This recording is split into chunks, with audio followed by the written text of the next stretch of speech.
शुक्रिया आपने हमें ज्वाइन किया। इस वक्त की बड़ी अपडेट्स हैं, बड़ी डेवलपमेंट्स हैं। आसिफ अली जरदारी एक बार फिर से सदर पाकिस्तान मुंतखब हो चुके हैं और अभी तक जो गैर हतमी गैर सरकारी नतीजा जो हमने कैलकुलेशन की हैं उसके मुताबिक तकरीबन 411 वोट आसिफ अली जरदारी के बनते हैं और 181 महमूद खान अचकजई के बनते हैं। कैसे देखते हैं आप आज की इस डेवलपमेंट को? देखिए, आसिफ अली जरदारी साहब पीपल्स पार्टी और मुस्लिम लीग नून के मुश्तरका उम्मीदवार थे और उनके इत्तेहादियों की हमायत भी इनको हासिल थी, इसलिए ये बात यकीनी थी कि वो भारी अक्सरियत से सदर मुंतखब हो जाएंगे। वो पाकिस्तान की तारीख के पहले सदर हैं जो दूसरी बार मुंतखब हुए हैं और इससे पहले हमारे जितने भी सदर हैं किसी को दूसरी टर्म नसीब नहीं हुई और जिनको जो लंबा अरसा जिनका है सदारत का, वो दस्तूर के तहत सदर मुंतखब नहीं हुए थे। Field marshal Ayub Khan, general Ziaul हक, जनरल परवेज मुशर्रफ, ये बाकायदा दस्तूर के तहत मुंतखब नहीं हुए थे, ये रेफरेंडम के जरिए मुंतखब हुए सदर थे। तो जो सियासी सदर हैं उनमें से किसी को दूसरी टर्म के लिए मुंतखब होना जो है नसीब नहीं हुआ। ये शर्फ आसिफ अली जरदारी साहब के हिस्से में आया है और अहम बात यह है कि जो एक बरसों जो जमातें हरीफ रही एक दूसरे की और एक दूसरे से उलझती रही और लड़ती रही, वो अब इकट्ठी हैं। वो हुकूमत भी, वफाकी हुकूमत भी उन्होंने मिलकर बनाई है और इस तरह सदर मुमलकत का जो इंतखाब है वो भी मिलकर किया है और ये एक बड़ा अच्छा शगुन है। और हमारी सियासत में जरदारी साहब को मुफाहमत का बादशाह समझा जाता है, तो हमें तवक्को रखनी चाहिए और दुआ करनी चाहिए कि वो मुफाहमत का दायरा वसी करेंगे और इमरान खान साहब और तहरीक इंसाफ जो है उन तक भी इसके समरात पहुंचेंगे ताकि सब लोग मिलजुल कर जमहूरी हमारी जो गाड़ी है उसको आगे बढ़ा सकें, अच्छी तरह चला सकें और लोगों के मसाइल जो है कम कर सकें और एक दूसरे को साथ जिंदा रहने का हुनर सीख सकें।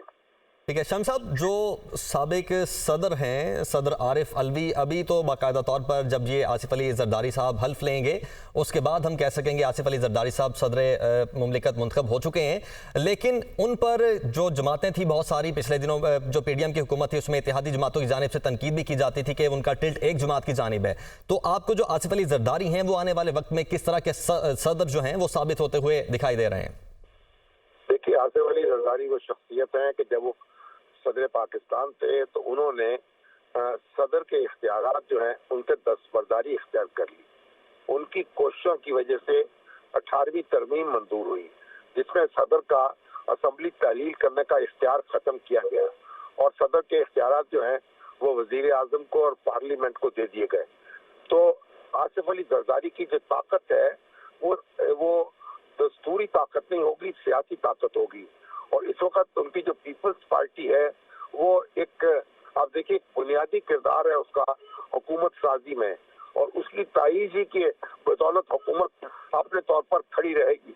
इसलिए हमें तवक्को करनी चाहिए कि जरदारी साहब बड़े सलीके के साथ मामलात को चलाएंगे।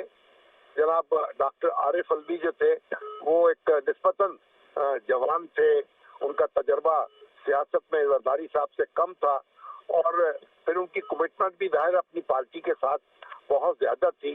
उसके सेक्रेटरी जनरल वो रहे थे तो उनसे कुछ शिकायत पैदा होती रही, लेकिन तवक्को रखनी चाहिए कि जरदारी साहब जो हैं क्योंकि हुकूमत जो है और वो एक ही पेज पे होंगे, यानी उन्हीं की हुकूमत कायम होगी और जिस जमात की और जिन जमातों की उन्हीं के वो नुमाइंदा होंगे ऐवान सदर में।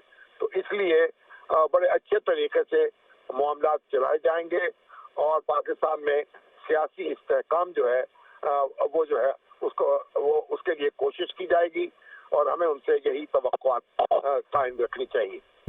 और शाम साहब, जिस तरह कुछ हल्कों की जानिब से ये भी कहा जा रहा है कि ये असम्बली ज़्यादा देर तक नहीं चलेगी, बहुत जल्दी धड़ाम से इसका तख्ता उलट जाएगा, लेकिन अब आसिफ अली जरदारी के सदर बनने के बाद क्या आपको ये लगता है, चूँकि इनको हम मुफाहमत के बादशाह भी कहा जाता है, तो अगर कल को कोई इशूज़ रेज भी होते हैं तो सबको बिठा के कोई ना कोई हमेशा ऐसा हल निकाल लिया करेंगे जिससे जमहूरियत का जो सफ़र है वो डीरेल ना हो?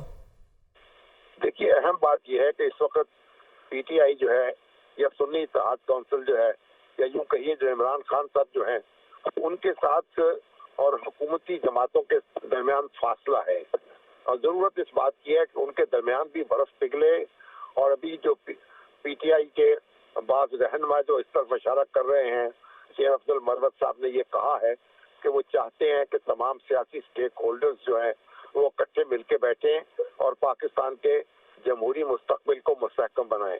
तो हमें ये तवक्को रखनी चाहिए और कोशिश करनी चाहिए कि इमरान खान साहब, आसिफ अली जरदारी साहब, शहबाज शरीफ साहब और नवाज शरीफ साहब इकट्ठे मिलके बैठें और मिलकर सोचें और पाकिस्तान को आगे बढ़ाएं।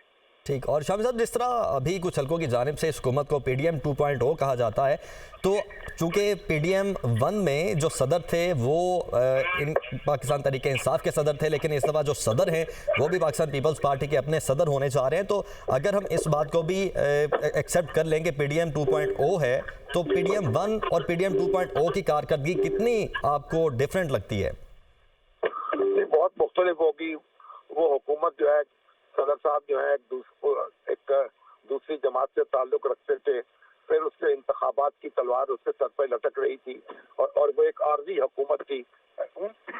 लेकिन ये हुकूमत जो है ये दस्तूर के तहत इंतखाबात लड़के बनी है और इसे 5 साल अपनी मुद्दत पूरी करनी है।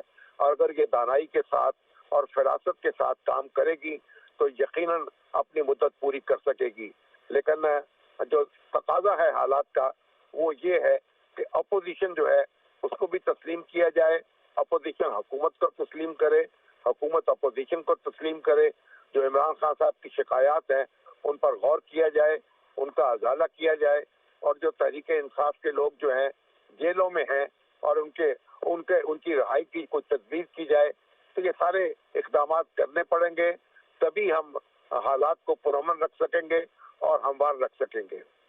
अच्छा शामी साहब, ये भी बताइए, जिस तरह से अभी आमिर ने भी पीडीएम 2 की बात की, अब ये मिले जुले जो हुकूमत बन चुकी है पाकिस्तान का इंटरनेशनली, अब कैसा आप देख रहे हैं इमेज? क्या पॉजिटिविटी देखने में आएगी? देखिए, बैनुल-अक़वामी तौर पर तमाम ममालिक ने पाकिस्तान की हुकूमत को तस्लीम किया है, मुबारकबाद के पैगाम भेजे हैं, उनके साथ काम करने का अहद किया है।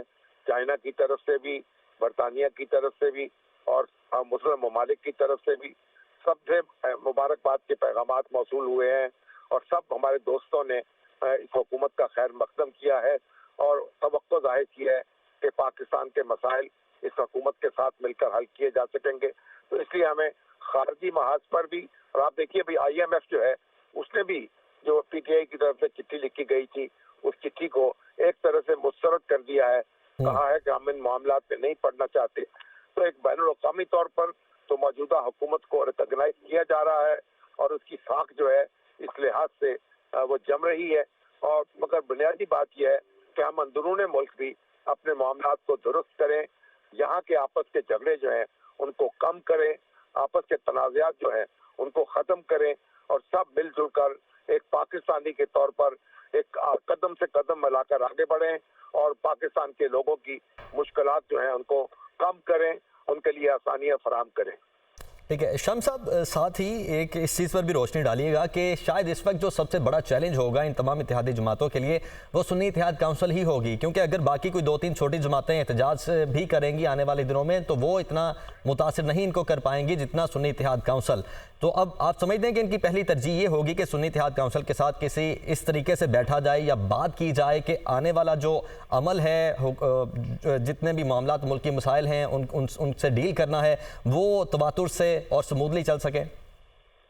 देखिए, सुन्नी इत्तेहाद काउंसिल जो है उसने भी, उसके लोगों ने हलफ उठा लिया है और उन्होंने इलेक्शन भी कंटेस्ट किया है। अभी आप सदारती इलेक्शन जो है उसमें सुन्नी इत्तेहाद के जो कैंडिडेट थे महमूद अचकज़ई, उन्होंने उसमें हिस्सा लिया है और पुरजोर तरीके से और पुरजोश तरीके से।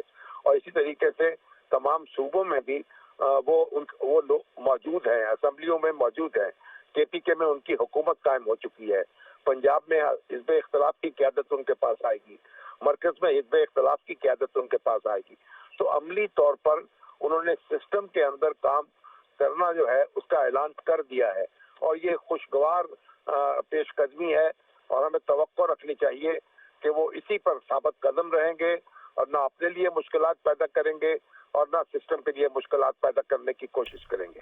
बिल्कुल शामी साहब, साथ ही रहिएगा। ब्यूरो चीफ इस्लामाबाद अदील वड़ाइच को भी शामिल गुफ्तगू कर लेते हैं।